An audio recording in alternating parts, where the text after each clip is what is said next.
अरे माला, जल्दी करना, देर हो रही है। बस भाभी आ गई, मैं जरा चप्पल पहन लूं। जल्दी आ जा, नहीं तो तेरे भैया गुस्सा करेंगे। आ गई भाभी। भाभी, आज साइकिल पर पीछे मैं बैठूंगी। अच्छा दादी, और मैं कहाँ बैठूंगी? आप आगे बैठ जाओ ना, जैसे मैं बैठती हूँ। हट पगली, साइकिल पर आगे छोटे बच्चे बैठते हैं, बड़े नहीं। ये कहानी है माला और सरिता की। माला और किशन भाई बहन थे। कुछ साल पहले एक हादसे में माला के माता पिता की मौत हो गई। तभी से किशन ने माला की सारी जिम्मेदारी उठा ली। माला को माँ और भाभी का प्यार मिले, इसलिए किशन ने सरिता से शादी कर ली। सरिता ने भी माला को अपनी बेटी ही मान लिया। वो माला पर जान छिड़कती थी। उस दिन किशन, माला और सरिता गांव में ही एक शादी में जा रहे थे। फिर शादी में खाना खाते हुए, भाभी, ये दुल्हन ने क्या पहना हुआ है? ये लहंगा है। अब तेरे पास भी तो है वो हरा वाला। नहीं, लेकिन ये तो उसके जैसा बिल्कुल नहीं है। क्योंकि ये दुल्हन का लहंगा है और बहुत महंगा भी आता है। अच्छा, तो कितने का मिलता है ये वाला लहंगा भाभी? अरे तू ऐसे क्यों पूछ रही है? जब मेरी शादी होगी ना, तो आप मुझे ये लेकर दोगी?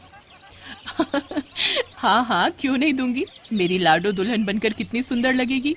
कितनी अच्छी हो भाभी आप।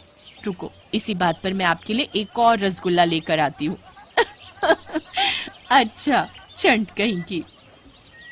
माला और सरिता जिस शादी में गए थे, वो गांव के जमींदार की बेटी की शादी थी।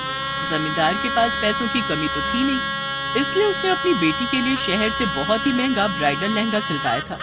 पर यह बात छोटी माला को कहाँ समझ आती, लेकिन सरिता के दिमाग में ये बात घर कर गई थी।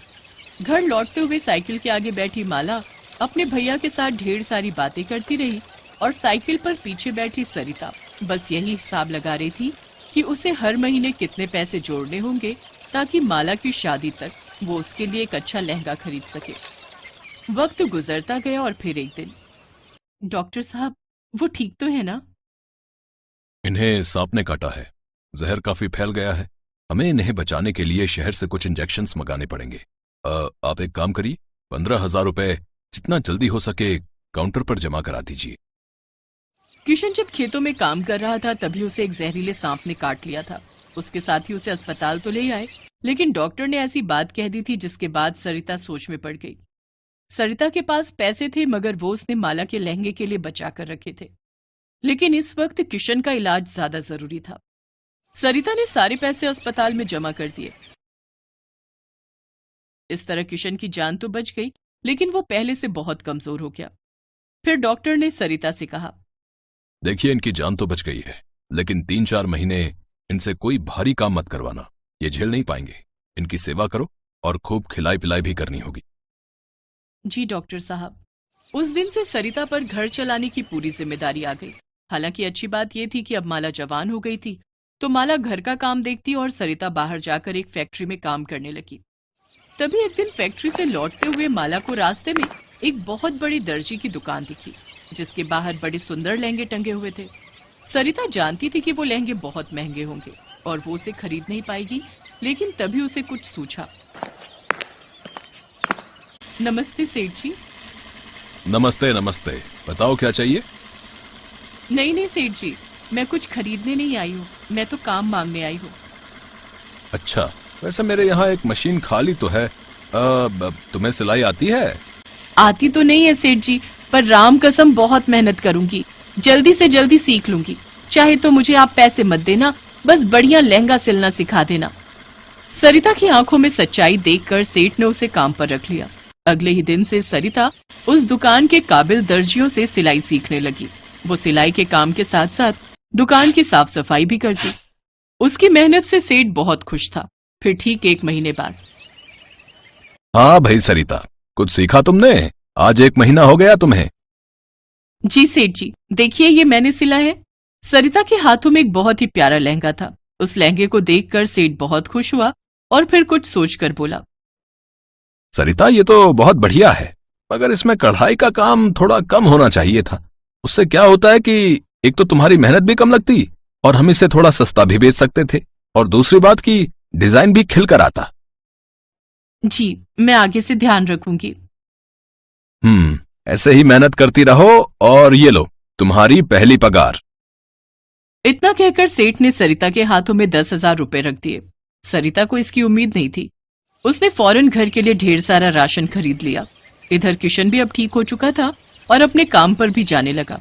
इस बीच माला की शादी तय हो गई, लेकिन माला जानती थी कि उसके भाई भाभी कितनी मुश्किलों से घर का खर्च चला रहे थे। उसकी बचपन से बस एक ही ख्वाहिश थी कि वो अपनी शादी में बढ़िया लहंगा पहने, लेकिन बचपन की जिद को जवानी की समझदारी ने दबा दिया। उसने अपना मन मार लिया और किसी से कुछ नहीं कहा। ऐसे ही कुछ और वक्त बीता और फिर माला की शादी का दिन भी आ गया। माला, माला, दरवाजा खोल जल्दी। जी भाभी। देखो भाभी, ये साड़ी मुझ पर जच रही है ना? सुंदर लग रही हूं ना?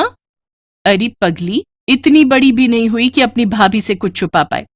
सेठ जी अंदर आ जाइए, ये है मेरी गुड़िया। शादी बहुत बहुत मुबारक हो बेटी। शुक्रिया सेठ जी। खुश रहो। और ये लो, ये तुम्हारी भाभी की तरफ से तुम्हारे लिए तोहफा। माला ने फौरन उस थैले को खोला तो उसमें बहुत ही खूबसूरत लहंगा था। माला कुछ न कह सकी। वो बस सरिता की तरफ देखकर रोई जा रही थी। और फिर तुम्हें पता है बेटी, तुम शादी में बढ़िया लहंगा पहन सको, इसके लिए तुम्हारी भाभी ने मेरी दुकान पर काम करना शुरू किया। दिन रात सिलाई का काम सीखा और फिर हर रोज थोड़ा थोड़ा करके इसने अपने हाथों से तुम्हारे लिए ये लहंगा सिला है। पर सेठ जी, आपके बिना ये मुमकिन ना हो पाता। अरे मैंने तो सिर्फ तुम्हें कपड़ा दिया, लेकिन तुमने अपना सब कुछ दे दिया इसमें। ये लहंगा सच में अनमोल है। मुझे नहीं पता कि इस गांव में इतना महंगा लहंगा आज तक किसी दुल्हन ने पहना है कि नहीं। नहीं पहना होगा सेठ जी, क्योंकि किसी भी दुल्हन के पास इतना प्यार करने वाली माँ जैसी भाभी थोड़ी ही होगी। भाभी।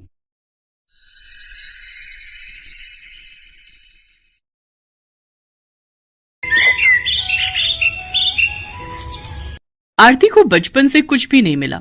उसे ना ही किसी का प्यार मिला और ना ही कोई खिलौने, क्योंकि वो काली थी।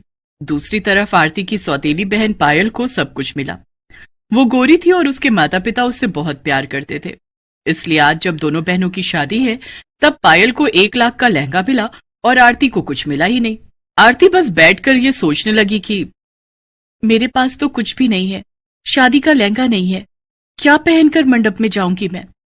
आरती के पास लहंगा तो दूर, एक अच्छी साड़ी तक नहीं थी। बचपन से उसके साथ यही होता आया है। आरती की माँ आरती को जन्म देते हुए ही मर गई थी।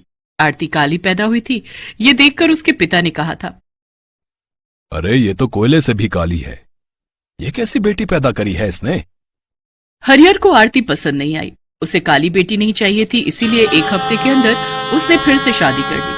आरती की सौतेली माँ का नाम रत्ना था और रत्ना ने 1 साल के अंदर एक गोरी बेटी को जन्म दिया।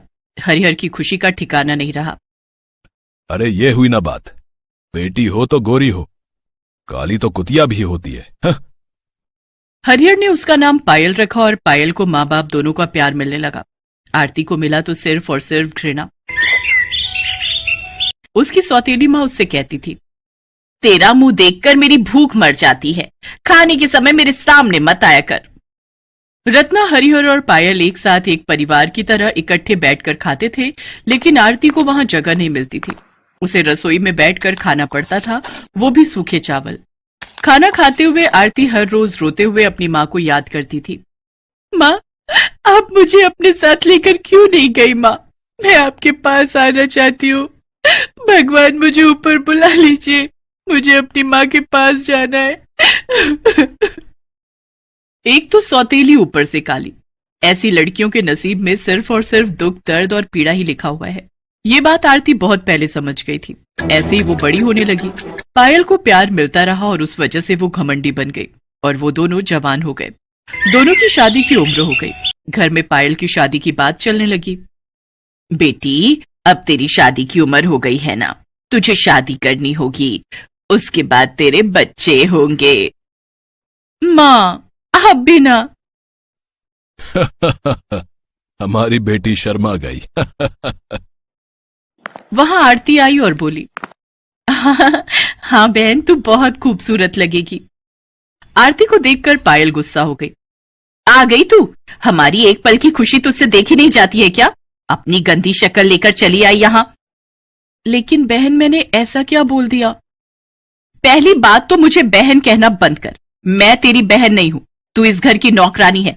मैं कोई नौकरानी की बहन नहीं हूं। जा भाग यहां से, जाकर खाना बना। अरे खाने से याद आया, कल पायल को देखने के लिए लड़के वाले आ रहे हैं। आरती, उनके लिए बहुत सारा खाना बनाना, समझ गई? जी पिताजी। आरती वहां से चली गई। अगले दिन पायल को देखने के लिए लड़के वाले आए। लड़के का नाम आलोक था। आलोक अपनी माँ के साथ आया था। साथ में उनका नौकर रघु भी आया था। आते ही आलोक की माँ जानकी ने हंसते हुए कहा, हरिहर जी, हम एक नौकर को लाए हैं हमारे साथ। आपको कोई तकलीफ तो नहीं है? वो बात ऐसी है कि हम उसके बिना कहीं जा नहीं सकते। नहीं नहीं, कोई बात नहीं जी। आइए आइए, अंदर आइए। रघु के साथ जानकी और आलोक अंदर आए। रघु भी बचपन से उन लोगों के साथ ही है। जानकी और आलोक सोफे पर बैठ गए और रत्ना पायल को लेकर हाजिर हो गई। वाह, पायल तो दिखने में बहुत अच्छी है। अरे वाह बेटा, एक नजर में पसंद भी कर लिया। वो लोग बैठकर गप्पे शप्पे लड़ाने लगे और तभी आरती खाना लेकर आ गई। ये लीजिए, आप लोगों के लिए खाना लाई हूं, खा लीजिए नहीं तो ठंडा हो जाएगा। हरिहर जी, ये कौन है? अब ये हमारे घर की नौकरानी है। अच्छा, पायल बेटी, तुम्हें खाना बनाना आता है ना? पायल को खाना बनाना नहीं आता था, इसीलिए वो चुप रही। जानकी और आलोक ने आरती का बनाया हुआ खाना खाया और उन लोगों को बहुत अच्छा लगा। वाह वाह, खाना तो बड़ा स्वादिष्ट है। लेकिन हरिहर जी, ये तो आपकी नौकरानी ने बनाया है, लेकिन मुझे आपकी बेटी के हाथ का कुछ खाना है। वो असल में मेरी बेटी को खाना बनाना नहीं आता है। तो फिर ये शादी नहीं हो सकती। शादी के बाद हम खाएंगे क्या? तभी हरिहर के दिमाग में एक आइडिया आया। क्यों ना रघु के साथ आरती की शादी कर दी जाए। आरती भी आपके ही घर में चली जाएगी और हर रोज खाना बनाकर खिलाएगी। सभी शादी के लिए मान गए। आरती और रघु से किसी ने एक बार भी नहीं पूछा। हरिहर ने एक तीर से दो निशाने मार दिए। दहेज के बिना आरती की शादी नहीं होने वाली थी, लेकिन अब आरती को विदा करने के लिए हरिहर को एक्स्ट्रा पैसे खर्च करने की जरूरत नहीं पड़ेगी। शादी का दिन नजदीक आने लगा और पायल ने 1 लाख का लहंगा खरीद लिया। आरती ने कहा, पिताजी, मेरे लिए लहंगा नहीं खरीदा आप लोगों ने? तू लहंगा पहनकर क्या करेगी? नौकरानी को लहंगा पहनना है, हाँ? सभी ने हंसते हुए आरती की बात को टाल दिया, लेकिन आरती को पता था कि शादी जिंदगी में सिर्फ एक ही बार होती है। मुझे भी लहंगा चाहिए। 1000 का लहंगा हो तो भी चलेगा। तेरे लिए 1 रुपया भी खर्च नहीं करूंगा मैं। पता नहीं कहां से आ गई तू। तुझे तो अफ्रीका के जंगलों में होना चाहिए था। और ऐसे ही शादी का दिन आ गया। पायल लहंगा पहनकर तैयार होने लगी, लेकिन आरती के पास पहनने के लिए कुछ भी नहीं था। वो अपनी माँ की फोटो के सामने खड़ी होकर रोने लगी। माँ, क्या ऐसे शादी होगी मेरी? न लहंगा न अच्छे कपड़े। यहाँ क्यों रख के गई मुझे माँ? उत्तर दो माँ, उत्तर दो। तभी अचानक से आरती को उसकी माँ की आवाज सुनाई दी, जैसे कि आकाशवाणी हो रही हो। बेटी, मैं तेरी माँ हूं। तेरे बारे में तो मुझे सोचना ही पड़ेगा। बिस्तर के नीचे एक ट्रंक है, उसके अंदर मेरी शादी का लहंगा है, उसे निकाल कर पहन ले। माँ, माँ कहाँ हो आप? तेरे दिल में हूं बेटी, अब जल्दी से लहंगा पहन ले। आरती ने बिस्तर के नीचे से ट्रंक निकाला और उसमें से लहंगा निकालकर पहन लिया, और पहनते ही एक चमत्कार हो गया। आरती काली से गोरी हो गई। वो इतनी सुंदर हो गई कि खुद को आईने में देखकर उसके खुद के होश उड़ गए। क्या मैं इतनी सुंदर हूं? लेकिन कैसे? ये माँ का प्यार है बेटी। अब जा, शादी के मंडप में जा। शादी के मंडप में आलोक खड़ा हुआ था, पास में ही रघु भी खड़ा हुआ था। पायल मंडप में पहुंची और उसके बाद आरती वहां पहुंच गई। आरती को देखकर सबके होश उड़ गए। क्या? आरती गोरी कैसे हो गई? क्या? ये नौकरानी इतनी सुंदर कैसे हो गई? ये तो पायल से भी सुंदर हो गई है। आरती ने रघु का हाथ पकड़ा और अचानक से रघु भी लंबा और गोरे मर्द में बदल गया। उसने कहा, मालिक, पता नहीं मुझे क्या हो गया है, लेकिन मैं आपसे आपके घर में काम नहीं कर सकता।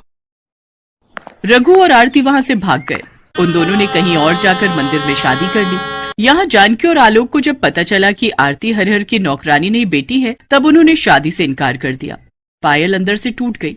अपनी माँ के आशीर्वाद से आरती ने रघु के साथ बहुत दूर जाकर घर बसाया। और वो दोनों लहंगा बनाकर बेचने लगे। इस तरह वो दोनों एक खुशहाल जिंदगी बिताने लगे और यहाँ पायल से किसी ने शादी नहीं की। वो 1 लाख का लहंगा लेकर पूरा जीवन कुंवारी ही रह गई।